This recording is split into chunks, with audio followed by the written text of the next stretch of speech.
Bonjour. Chaque année, les chrétiens sont invités à se retrouver à l'extérieur de l'église, sur le parvis, alors qu'il fait nuit. Là, un grand feu a été préparé et la lumière éclaire la nuit.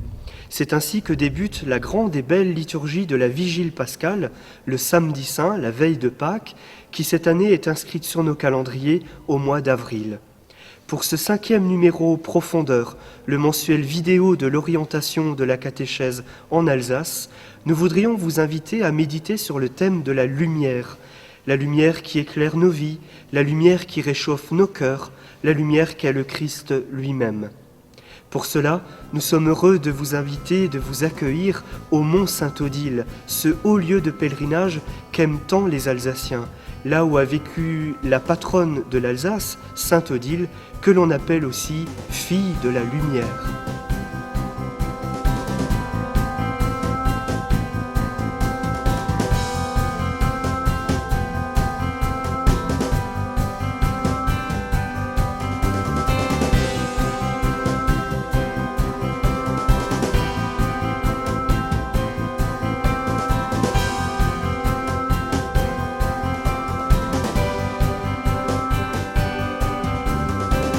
Selon le texte de la vie de sainte Odile, alors qu'elle est âgée de 12 ans et qu'elle est aveugle, Odile demande et finit par recevoir le baptême.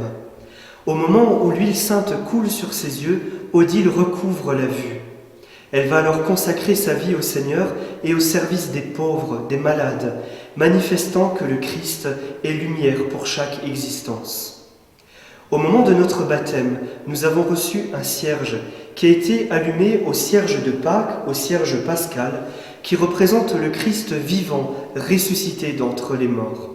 Ce cierge est allumé pour la première fois au grand feu qui a été préparé sur le parvis de l'église lors de la vigile pascale. Une fois béni, le prêtre ou le diacre entre en procession dans l'église plongée dans le noir. Et chacun des fidèles portant un cierge reçoit la lumière à partir du cierge pascal. Le prêtre ou le diacre chante alors à 3 reprises « Christ est notre lumière » et l'assemblée répond avec ferveur « Nous rendons grâce à Dieu ». Une fois arrivé devant l'autel, le prêtre ou le diacre pose le cierge sur son support, se rend à l'ambon pour chanter le grand chant de l'exultète. Qu'éclate dans le ciel la joie des anges. C'est l'annonce de la résurrection. Le cierge que porte chacun des fidèles est allumé à nouveau au moment de la profession de foi, le moment où nous sommes invités à redire la foi de notre baptême, la joie du baptême, rappelant un passage d'un texte du Concile Vatican II, « Le Christ est la lumière des peuples ».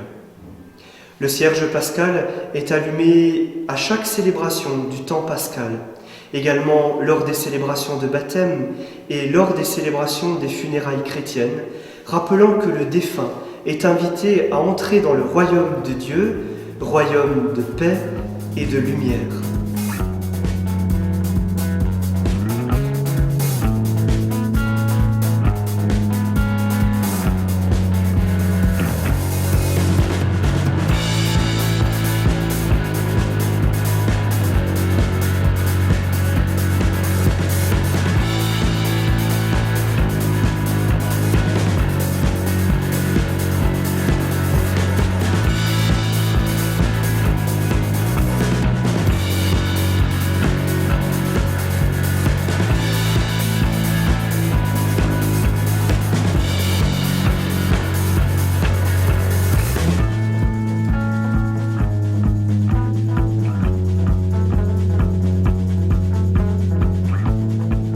Le symbole du cierge pascal, des cierges que nous portons lors de la vigile pascale, ceux que nous recevons au baptême, les bougies que nous aimons allumer chez nous à la maison ou à l'église, nous rappellent cette parole de l'évangile de Jean lorsque Jésus dit « Je suis la lumière du monde ».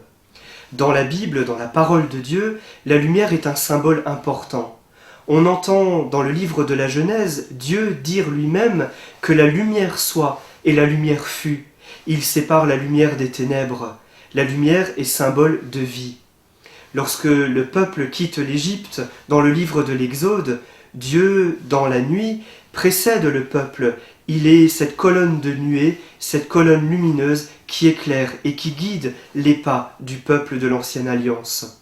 Le psaume 118, quant à lui, dit cette parole que nous aimons bien chanter. « Ta parole est la lumière de mes pas, la lampe sur ma route. » Quand Jésus dit « Je suis la lumière du monde », il précise « Celui qui me suit, celui qui vient à ma suite, ne marchera pas dans les ténèbres, il aura la lumière de la vie. » Et tout au long de sa vie, Jésus n'a cessé d'être lumière dans son enseignement, dans ses actes, lorsqu'il rendra la vue aux aveugles, lorsqu'il annoncera la bonne nouvelle du Père, la bonne nouvelle du salut, lorsqu'il montre qu'il est la lumière éternelle. Dans nos liturgies, nous aimons garder ce symbole de la lumière.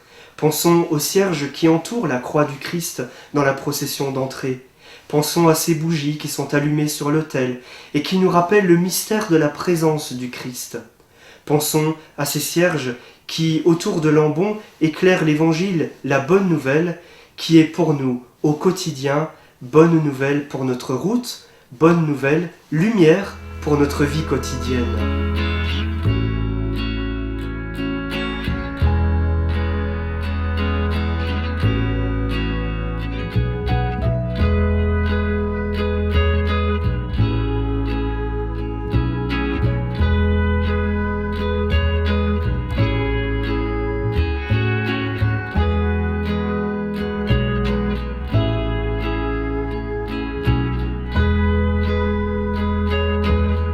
Nous aimons allumer une bougie dans nos églises, faire briller la flamme d'un cierge dans nos maisons. C'est le signe de notre prière qui monte vers Dieu, un signe à la fois simple et fragile, mais d'une grande profondeur. Au moment du baptême, quand le cierge de l'enfant est allumé, le célébrant s'adresse aux parents, parrains, marraines, en leur disant « C'est à vous qu'est confiée cette lumière, veillez à l'entretenir ». Que l'enfant illuminé par le Christ avance dans sa vie en enfant de lumière et demeure fidèle à la foi de son baptême. Oui, chacune et chacun d'entre nous, dans notre vie quotidienne, là où nous vivons, là où nous travaillons, dans nos familles, nous sommes invités à être témoins du Christ ressuscité, témoins que le Christ est la lumière de nos vies, qu'il est celui qui nous éclaire et nous réchauffe. En allumant un cierge, une bougie, pensons au Christ qui a donné sa vie par amour pour nous.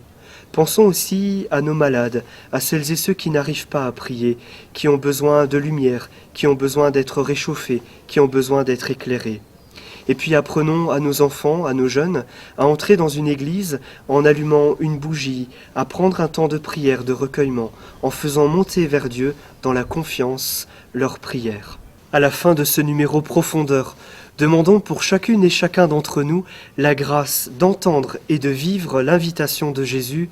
Vous êtes la lumière du monde. À bientôt.